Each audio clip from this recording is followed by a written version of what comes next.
teny mpamonjena.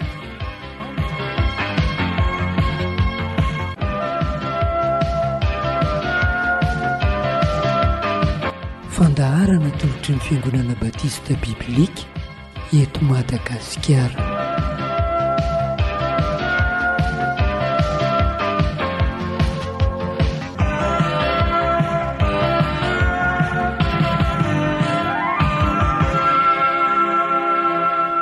Dia faly miarabantsika indray manaraka an'izao fandaharana izao.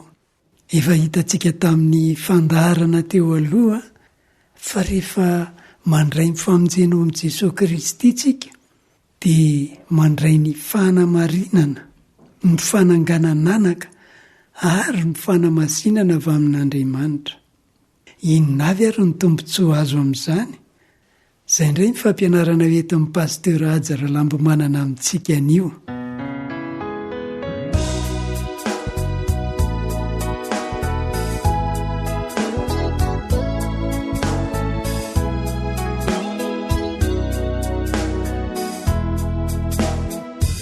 Andriamanitra tsy toa mpiay ny fiainanay hatry ny taloha ka omandrakizay fideran'eram-po no indro asandatray fa ny teninao soa dia ny fiainanao ay.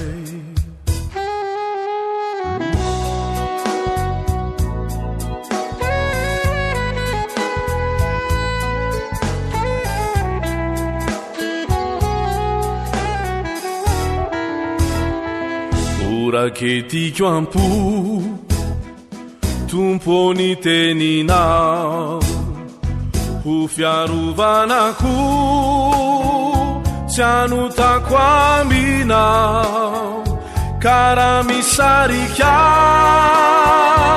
ireo fakampanahy ao ny teninao soa ho fiarovanao ay. Andriamanitra tsy toa mpiay ny fiainanay hatry ny taloha ka omandrakizay fideran'eram-po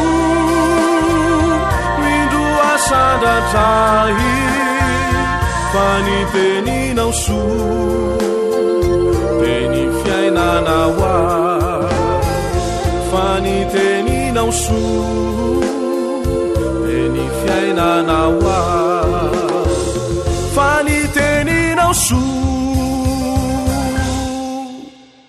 dia ny fiainanao ay.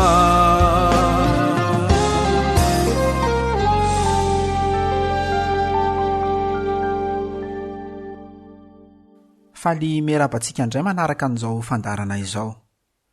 Fahasoavana sy tompontsoanana antsika avy amin'Andriamanitra no mbola azontsika mianatra ny fotom-pinoana kristianina arak'izay ampianaran'ny Baiboly amin'ny alalan'ny katekisma izay fomba fampianarana ampiasana fanontaniana sy valiny. Nandritra ny herinandro telo izay isika dia nianatra ireo tombontsoa izay raisin'ireo olona vao antso amin'ny famonjena ka rehefa nibebaka sy nino an'i Jesosy Kristy ho tompo sy mpamonjy azy izy ireo dia nandray ny fanamarinana, nandray ny fananganananaka ary miaina ny fanamasinana. Raha fehisintsika amin'ny fomba tena tsotra, ny fanamarinana dia ny anambaran'Andriamanitra antsika ho olo marina eo anatrehany, satria ny fahamarinana tonga lafatra Jesosy Kristy no isaina ho fahamarinantsika, any ka tonga olo marina eo mason'Andriamanitra isika. Tanteraka indray maka izany tamin'ny fotoana izay nandraisantsika marina an' Jesosy Kristy. Ny fananganananaka kosa dia ny andraisan'Andriamanitra antsika izay mpikomy izay fahavalony fahiny ho zanak'Andriamanitra ka isaina ho ankohonan'Andriamanitra isika. Ary miaraka amin'izay dia mandray ireo tombontsoa rehetra mahazanaka isika toy ny fananantsika an'Andriamanitra ho raintsika, mampandova ny fiainana mandrakizay antsika ary ny fanahafantsika an'Andriamanitra. Ny fanamasinana kosa dia ny fanavaozana miandalana antsika amin'izao fiainana izao mba ho afaka bebe kokoa hatrany amin'ny ota isika fa hitovy bebe kokoa hatrany amin'i Jesosy Kristy amin'ny toetrantsika ka miamitaratra hatrany hatrany ny voninahitr'Andriamanitra. Koa ireo telo ireo no tombontsoa lehibe izay raisintsika izay vao antson'Andriamanitra ho amin'ny famonjena ary notsindrintsika tsara fa asan'ny fahasoavan'Andriamanitra avokoa ireo fa tsy hoe fahamendrehantsika na koa hoe herin'ny tenantsika. Fa anio isika dia ahita fa ny fandraisantsika ireo tombontsoa lehibe telo ireo dia miteraka tombontsoa hafa ihany koa izay ananantsika rehefa mibebaka sy mino an' Jesosy Kristy isika. Koa misy amin'ireo tombontsoa ireo no raisintsika amin'izao fiainana izao.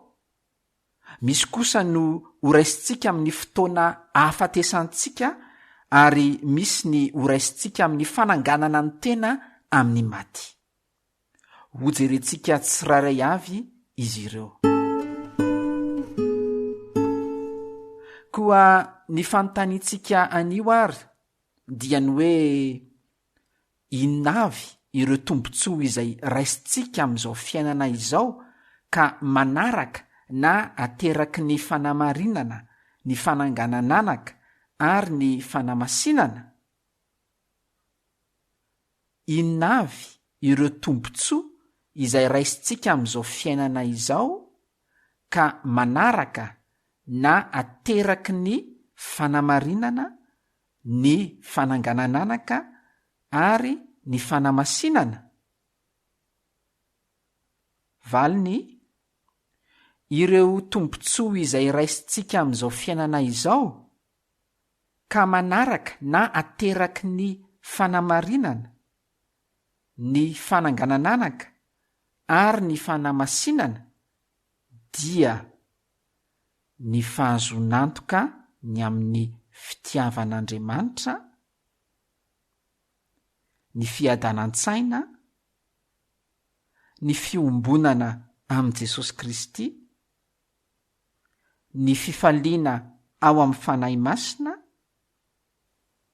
ny fitombona amin'ny fahasoavana,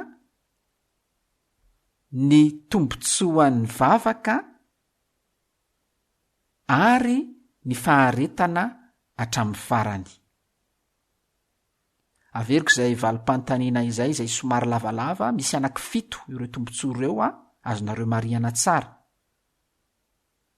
Ireo tombontsoa izay raisintsika amin'izao fiainana izao ka manaraka na ateraky ny fanamarinana, ny fananganananaka ary ny fanamasinana dia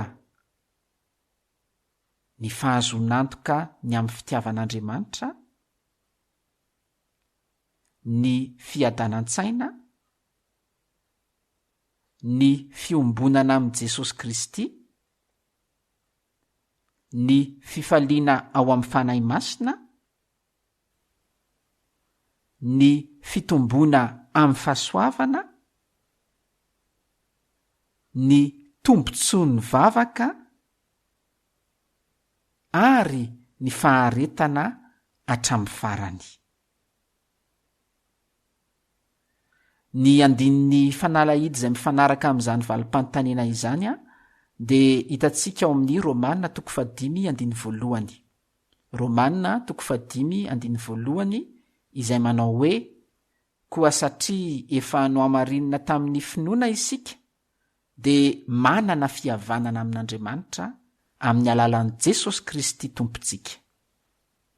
Romanina 5:1 koa satria efa noamarinina tamin'ny finoana isika dia manana fihavanana amin'Andriamanitra amin'ny alalan'i Jesosy Kristy tompontsika.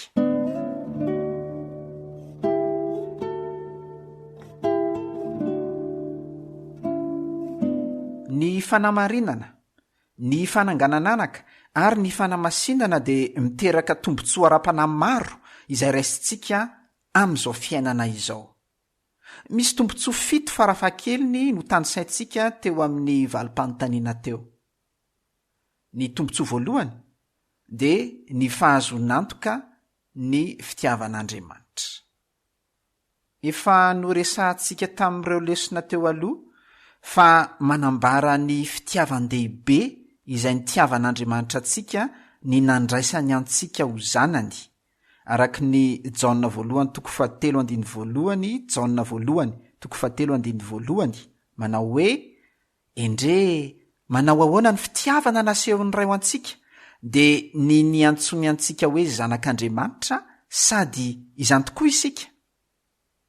Zava-dehibe ny ahatsarovantsika izany satria anampy antsika tsy hisalasala ny amin'ny fitiavan'Andriamanitra mihitsy izany, indrindra rehefa mandalo fotoan-tsarotra na fizahany-toetra isika. Koa raha alaim-panahy hisalasala ny amin'ny fahatsaran'Andriamanitra isika dia matadidy fa zanaka natsangana isika izay novidian'Andriamanitra lafo tamin'izay sarobidy indrindra teo ampelantanany dia ny rahan'i Jesosy Kristy zanany. Ny tompontsoa faharoa dia ny fiadan-tsaina. Mazava nylazay ny tenin'Andriamanitra ao amin'ny Isaia 40:220, ao amin'ny Isaia 7:220 fa tsy misy fiadanana ho an'ny ratsy fanahy. Na tiana na tsy tiana dia tsy manam-piadanana mihitsy ny ratsy fanahy satria ampangain'ny fisainany noho ny fandikan'ny lalàna an'Andriamanitra izay voasoratra ao am-pony izy. Ary fantany tsara ao anatiny ao fa ampamoahana sy hotsaraina amin'izany izy. Azony atao tsara ny manery tena tsy hevitra an'izany dia manizingizina fa tsy misy Andriamanitra araka ny lazaina ao amin'ny Salamo 4:1, ka amin'izay dia malalaka izy hanao izay ratsy vetaveta. Kanefa ny fiainany manontolo dia fiainana feno tebiteby sy andevozan'ny tahotra, dia tsy inona fa ny tahotra ny fahafatesana araka ny Hebreo 2:15, satria fantany tsara fa tahaka ny nanendrena ny olona ho faty indray mandeha, koa rehefa afaka izany dia tsy hoe vitatreo fa hisy fitsarana hoy ny Hebreo 7:17. Tsy maintsy eona amin'ilay Andriamanitra mpahary azy izy ka ho tsaraina araka ny asany. Afaka vakiantsika ny Apokalipsy 20:12 milaza an'izany.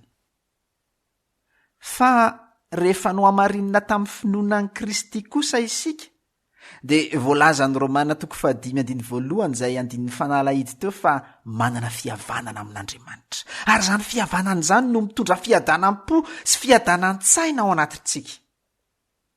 Fantatsika tsinona araka ny Efesiana 1:7 fa Kristy no ananantsika fanavotana amin'ny rany dia ny famelana ny fahadosoantsika araka ny arenan'ny fahasoavany.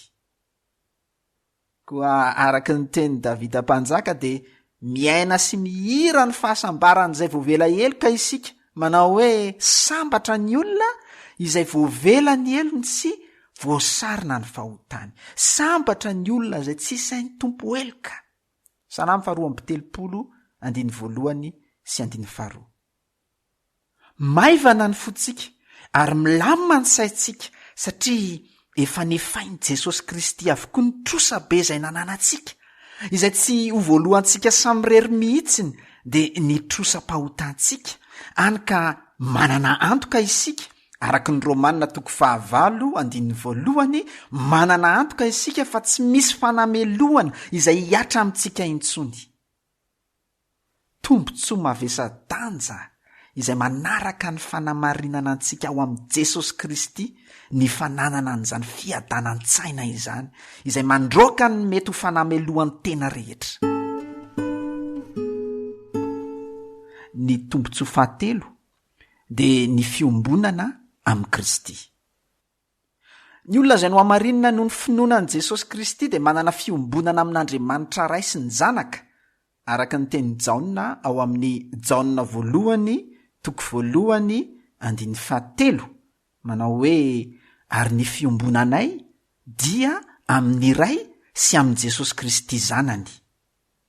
Ny tena hoe fiombonana moa dia manambara ny firaisana izay ananantsika amin'i Jesosy Kristy rehefa no hamarinina isika. Paoly dia milaza izany ao amin'ny Koritiana voalohany toko voalohany 1:7, ny Koritiana voalohany toko voalohany 1:7 izay manao hoe mahatoky Andriamanitra izay nahatonga anareo voantso hanananareo firaisana amin'ny zanany dia Jesosy Kristy tompontsika.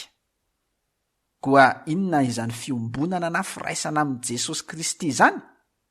Ambarany Baiboly fa voalohany ao amin'ny Kristy isika, ary Kristy kosa ao anatintsika, sady miaraka amintsika.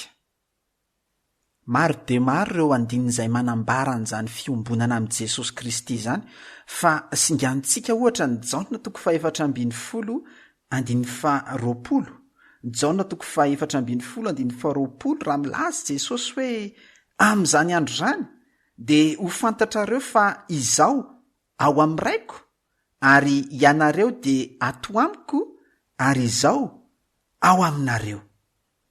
Dia jereo koa nge ny 2:20 raha milaza Jesosy hoe raha misy tia dia hitandrina ny teniko izy ary ny raiko tia azy ary ankao aminy izahay ka hanorina fonenana ao aminy.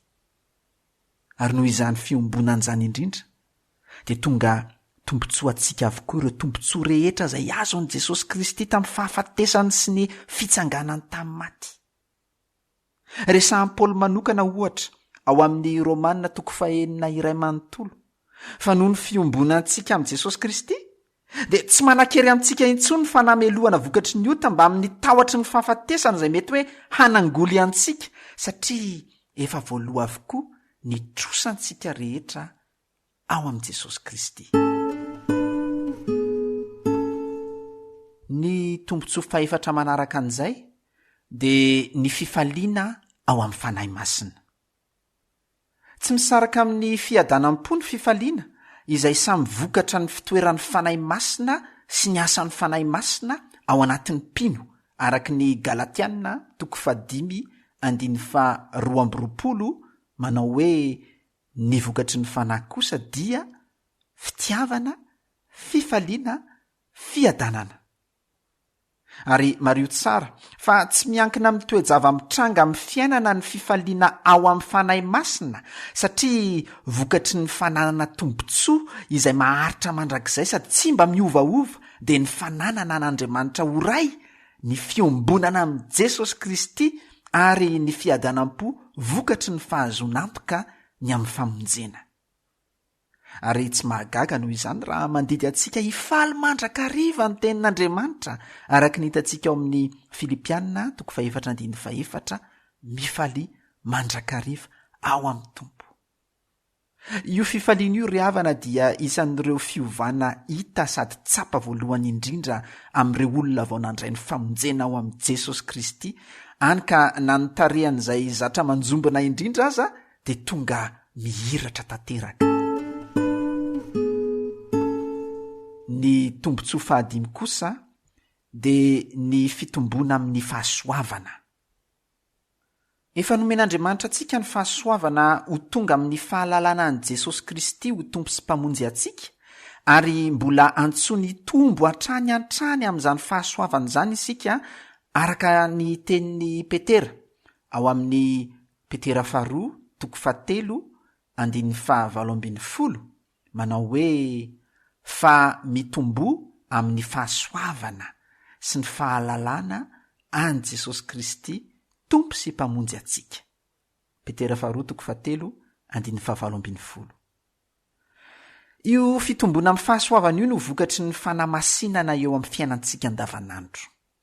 Zavatra maro no bangon'izany fitombona amin'ny fahasoavana izany, fa ny tanjona kosa araka ny Efesianina toko 4:5-20, ny tanjona dia ny mba hitombo amin'ny zavatra rehetra ho amin'izay loha dia Kristy.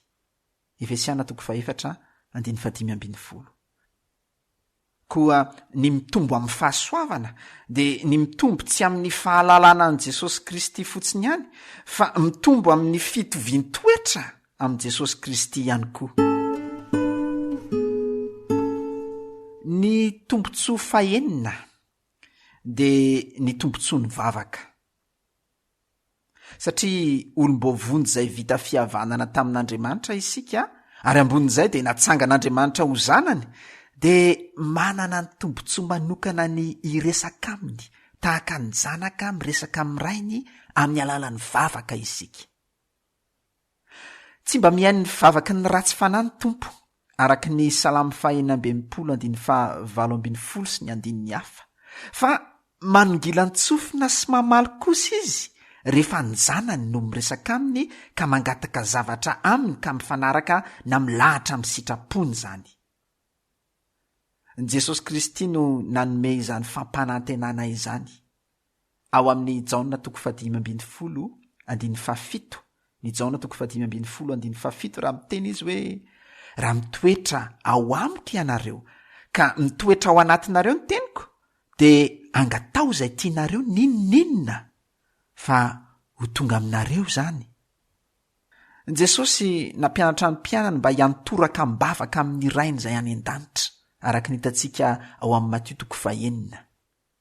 Ny vavaka tokoa no anehoantsika ny fiankinantsika tanteraka amin'Andriamanitra ka amin'ny alalan'ny vavaka dia apetratsika amin'Andriamanitra ny fanahintsika rehetra ampatokiana feno fa izy no miay antsika araka ny Petera 1:5-7. Fa ambonin'izany isika izay mino dia nomena ny fanahy masina ho ao anatintsika, ny fanahy masina izay mamonjy ny fahalementsika satria tsy fantatsika izay vavaka tokony ho ataontsika fa ny fanahy no mangataka ho antsika amin'ny fitarainana izay tsy azo tononona hoy Paoly ao amin'ny Romanina 9:9-20. Koa manana tokoa ny tombontsoa ny vavaka ary sika, tsy ny hoe ny fahazona miresaka malalaka amin'Andriamanitra fotsiny ihany fa ny fahazona antoka fa miaino sy mamaly antsika Andriamanitra ary mamonjy ny fahalementsika ka mitaraina mangataka ho antsika ny fanahy masina. Fa ny tombontsoa fahafito farany izay hojerentsika dia ny faharetana hatramin'ny farany izay antsoina mahazatra ihany koa hoe ny faharetan'ny olona masina. Araka ny efa notsindrina imbetsaka tamintsika tamin'ireo lesona teo aloha dia asan'Andriamanitra samirery ny famonjenantsika hatramin'ny voalohany ka hatramin'ny farany. Fahasoavana voalohany ka hatramin'ny farany ilay famonjena.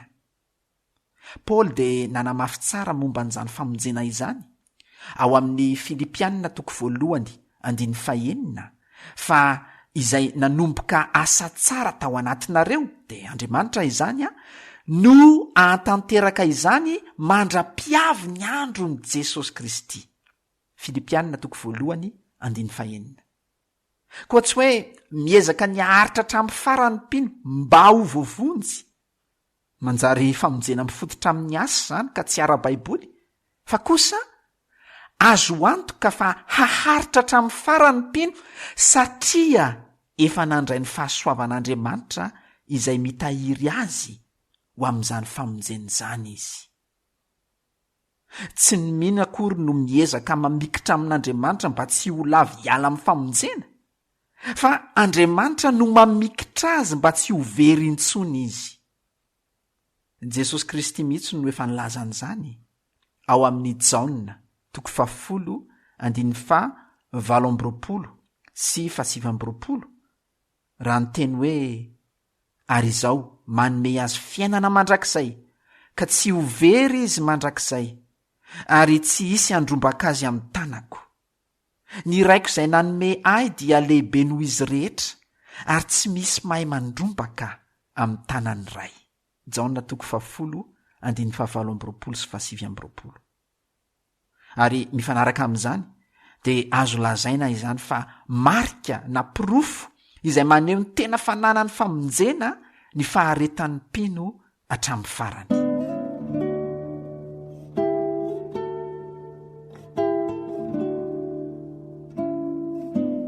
koa hitantsika teo zany ry havana ireo tombontsoa samihafa eto amin'izao fiainana izao izay manaraka na ateraky ny fanamarinana ny fananganananaka ary ny fanamasinana ho antsika izay mino an' Jesosy Kristy. Mario tsara fa tsy tombontsoa ara-nofo na ara-bola na ara-pahasalamana mihitsy no ampanantenan'ny baiboly antsika na dia mety handrotsaka izany fitahiana izany amintsika azy Andriamanitra raha toa ka izay ny sitrapony. Fa ny tombontsoa ampanantenan'ny baiboly amintsika kosa dia tombontsoa ara-panahy ranoray. Fitahim-panahy rehetra ny an-danitra izany no amaritan'i Paoly azy ao amin'ny Efesianina 1:17. Koa raha efa nibebaka tamin'ny fahotanao tokoa ianao ary efa nino sy nandray an' Jesosy ho tompo sy mpamonjinao dia manana an'ireo fitahim-panahy rehetra ireo.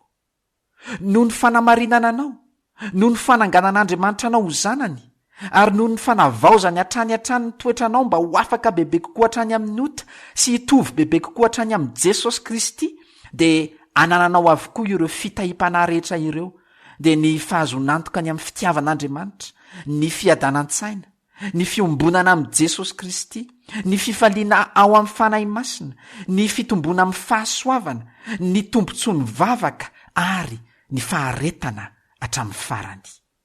Eny, tadidio fa manana tokoa isika manana an' Jesosy Kristy ary manana tokoa isika manana ny famonjena izay avy aminy. Kanefa tsy izany ihany, fa raha sitrapon'ny tompo dia ho hitantsika amin'ny fotoana manaraka, fa tsy amin'izao fiainan'izao ihany, fa manana sy mandray tombontsoa ihany koa isika amin'ny fahafatesana sy amin'ny fitsanganan'ny tena maty izay anaraka an'izany. Koa manome fotoananao amin'ny fandarana manaraka indray ary samy eo ambany fitahiana sy ny fahasoavan'Andriamanitra avokoa isika rehetra.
Isorantsika ny nitondra amin'ny fampianarana tamintsika teo dia Pasteur Ajara Lambomanana, azonao antsoina amin'ny telefona 034 49 809 46.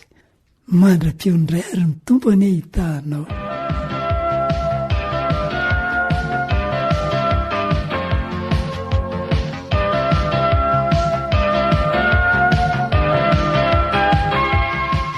Natolotra amin'ny fiangonana batista biblika anao teo,